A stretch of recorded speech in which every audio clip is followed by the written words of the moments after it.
Welcome the Art Channel. Today we how to disable focus outlines for custom accessibility styling, detailed guide step by step clearly.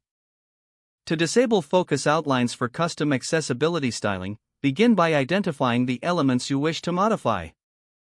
Access your CSS file to implement the necessary changes. Locate the specific selectors for the elements that require custom focus styling. Use the selector to create a new style rule within your CSS file. Add the property outline, none, to remove the default focus outline. Ensure to provide alternative focus styles to maintain accessibility. Consider using properties such as box shadow or background color for your custom focus styles. Test the custom focus styles across different browsers to ensure consistency. Review the changes to confirm that focus outlines have been successfully disabled. Finally, validate that your custom focus styles are clear and visible for keyboard navigation. If the page does not load, refresh the browser or try again in a private or incognito window. Make sure you are using the correct email address, then retype it carefully to avoid small typos.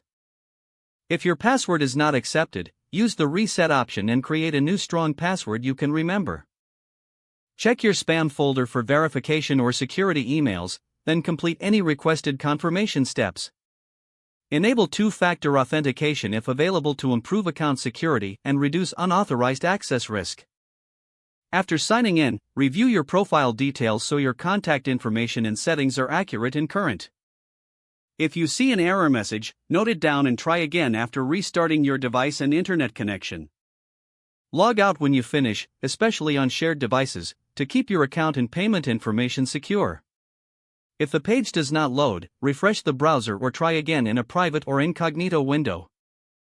Make sure you are using the correct email address, then retype it carefully to avoid small typos.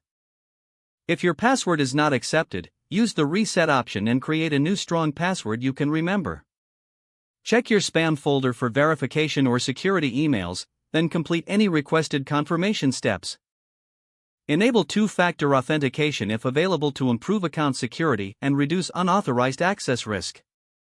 After signing in, review your profile details so your contact information and settings are accurate and current. If you see an error message, note it down and try again after restarting your device and internet connection. Log out when you finish, especially on shared devices, to keep your account and payment information secure. If the page does not load, refresh the browser or try again in a private or incognito window. Make sure you are using the correct email address, then retype it carefully to avoid small typos. Don't forget to like this video and subscribe to our channel for more step-by-step tech guides.